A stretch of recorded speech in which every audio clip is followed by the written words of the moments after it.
One of our foundational scriptures when we first started the ship ministry was John 10. And we're going to just look at that a little today with what that includes and some of the principles and things that God's been speaking to us through that scripture over the years. So we're going to look at John 10, 1-3. I tell you the truth, the man who does not enter the sheep pen by the gate, but climbs in by some other way is a thief and a robber. The man who enters by the gate is the shepherd of this sheep. The watchman opens the gate for him, and the sheep listen to his voice. He calls his own sheep by name, and he leads them out. So in this scripture, Jesus outlines how the shepherd enters the sheep via the gatekeeper. And one of the key principles that we took on when we were first taking on the ship ministry was this whole thing about going in through the front door. Typically in YWAM in the past, we had sent outreach teams in, just working with local churches, or sometimes even showing up without any contacts and just sort of hoping and praying that God would make a way. And he definitely did, and that's been very fruitful in the past. But the thing that God wanted to really challenge us in is, if we're looking at discipling entire nations, we needed to go into a country in the right way. We needed to enter in through the right authorities and the right structures, going in through the front gate and not through the back door under the radar.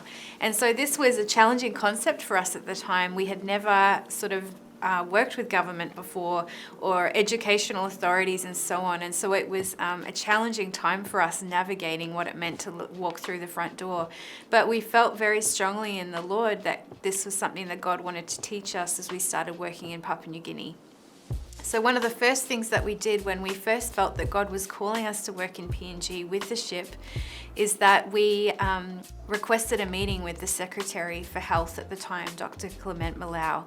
And we met with him in his office in Parliament House, and we told him, we have this ship. Would you like us to come, and where would you like us to go? And it was then that the Secretary for Health for the entire nation invited YWAM to come into the country and be a health provider for PNG via the Pacific Link.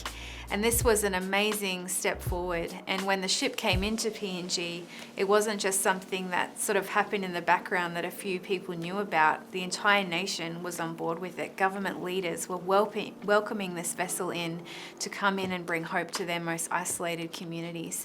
And since then, we've been learning how to walk through the front door, go through the appropriate channels.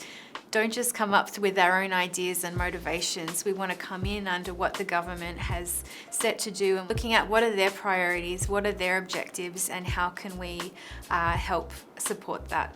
Later on in the chapter, we look at John 10:10, and this might be a scripture you're more familiar with, but it's, the thief has come to steal, kill, and destroy, but I have come to bring life and life to the full.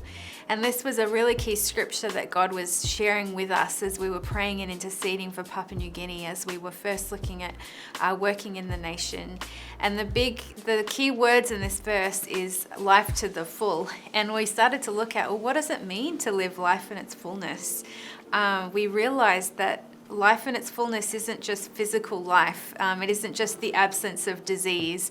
It's the presence of well-being. So what does it mean to have emotional health, spiritually healthy, physically healthy? All of these things make up what it means to live a full and abundant life. And we felt that as we were going into PNG, yes, we were promoting good healthcare and healthy living, but it was more than that. It was spiritual healthiness. It was emotionally healthy, and looking at the health of an entire village as well. This verse extends to more than just Papua New Guinea. It applies to all of us about wanting to live full and abundant lives, being healthy to our core and living to the full potential that God's called us to.